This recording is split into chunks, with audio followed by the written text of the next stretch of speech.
let's see.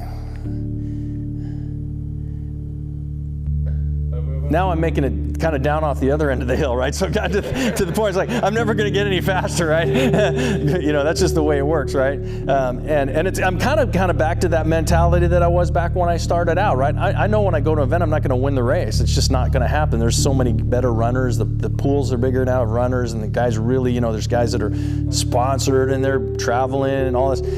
It's just as interesting, although it takes a little bit more mental adjustment to say, I'm not going to go out there and run, the fastest time of anybody out there. I'm just going to go out there and get to the point where it's like, yeah, I'm trying to finish. I'm just trying to go out there, enjoy myself, have a good run, but finish. And having been, an elite runner at one time, now having to make that mental adjustment is a little bit of a trick, but it's fun as well, because again, it's part of the journey. Nobody's going to go there and be first in Western States for 100 years, right? It's just impossible. So you're going to be there and you're going to be on top for a while, and then it's going to be like, whoa, things aren't what they used to be, right? But then that's part of the adventure along the way, right? You got to figure, okay, now I got to make a mental adjustment. I mean, your mind still thinks you're, 30, right? Your body's telling you you're 58, right? And then there's some kind of, there's this negotiation that takes place of, okay, what are we going to do here? Yeah.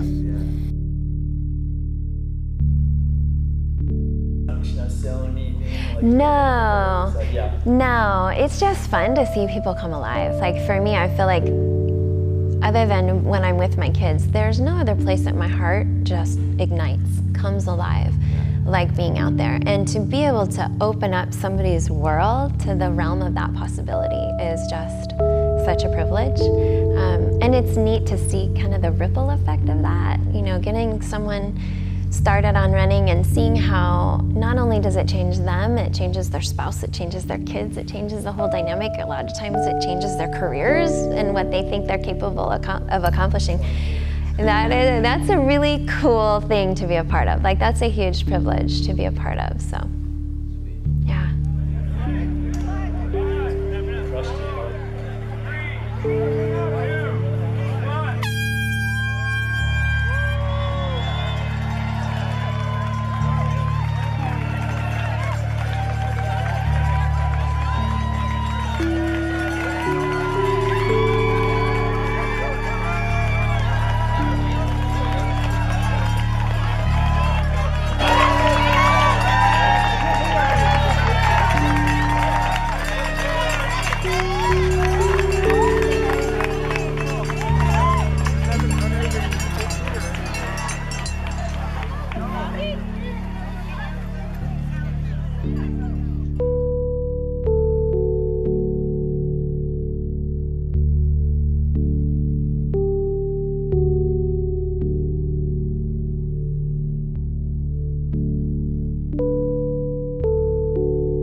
Would you consider running, and especially at running at such long distances, would you consider that like a spiritual experience?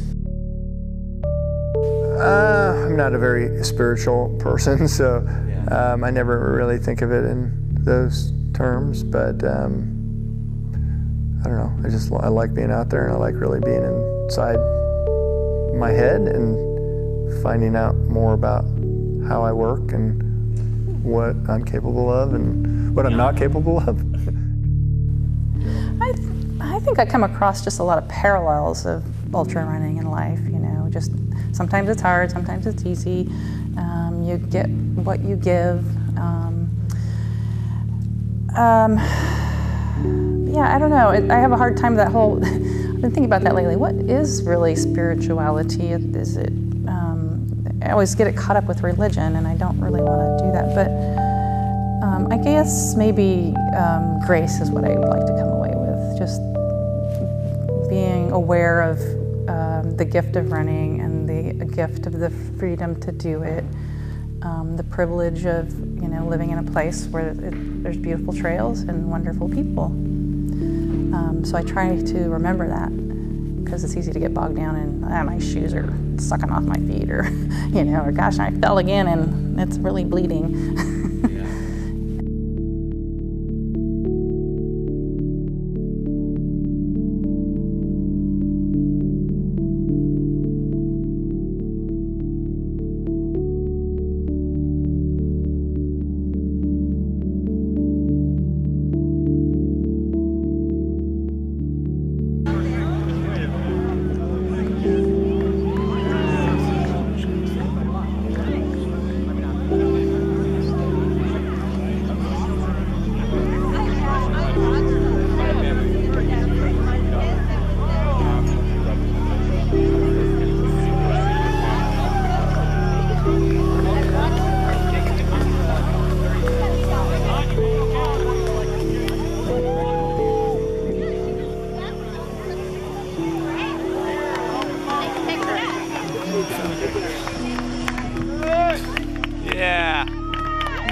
finish it, Zach.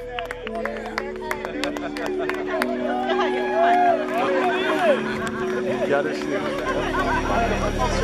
Let me go get him that. Yeah, he's looking at you. He looks a little, I think he needs a little bit of ointment.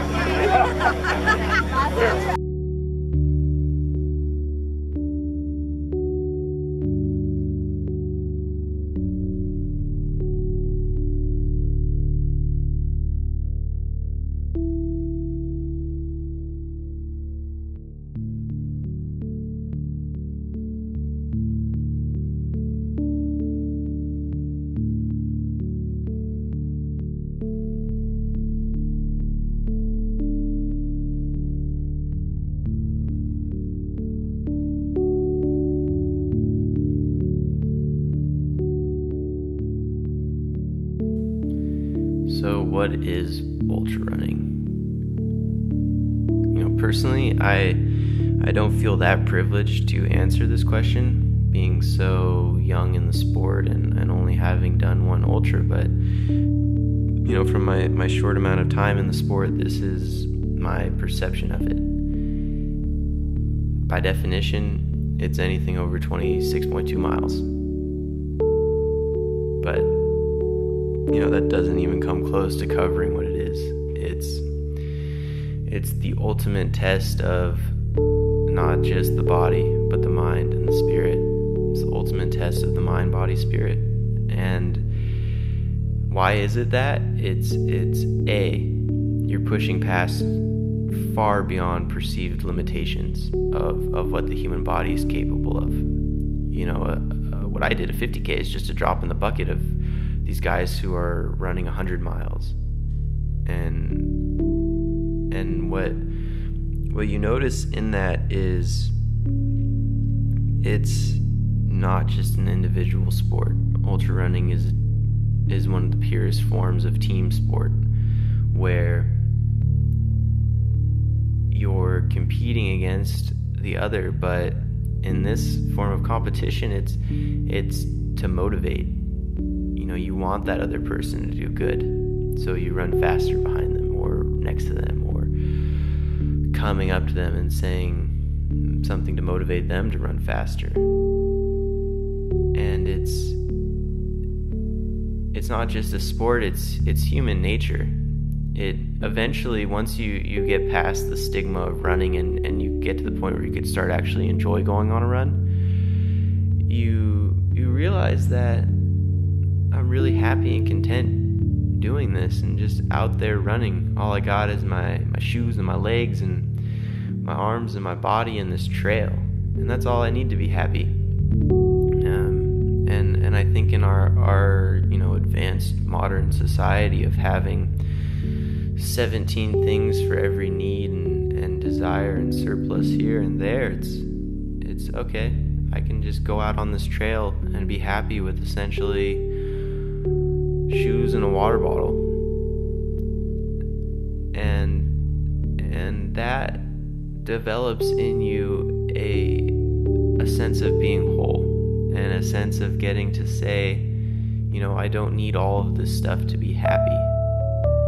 I am happy, and deep down I can rely on myself, and I don't need all these products and things to get through something.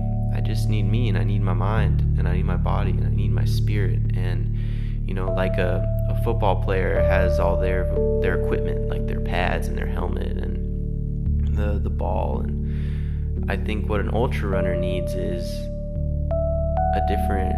it's equipment, but it's more internal equipment. You need your internal mental checklist of stuff to fall back on and think of when the shit's really hitting the fan out there and you're scared and your muscles are cramping, and so what's that stuff that you're going to think about that keeps you going? What's that mental checklist?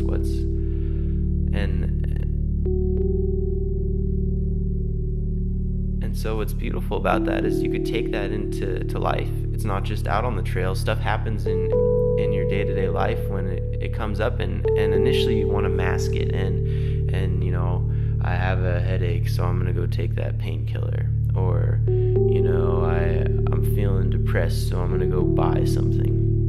Out there on the trail, you can't do that. There's not a target out there where you can be like, oh, you know, I'm feeling a little scared out here. Let me just stop and buy something to cover that up. You have to look in. You have to go in. You have to, you know, seek what is actually happening inside of you. And what that does is it builds a strong form of self-reliance and a deep knowing that no matter what comes up in your life, you could get through it.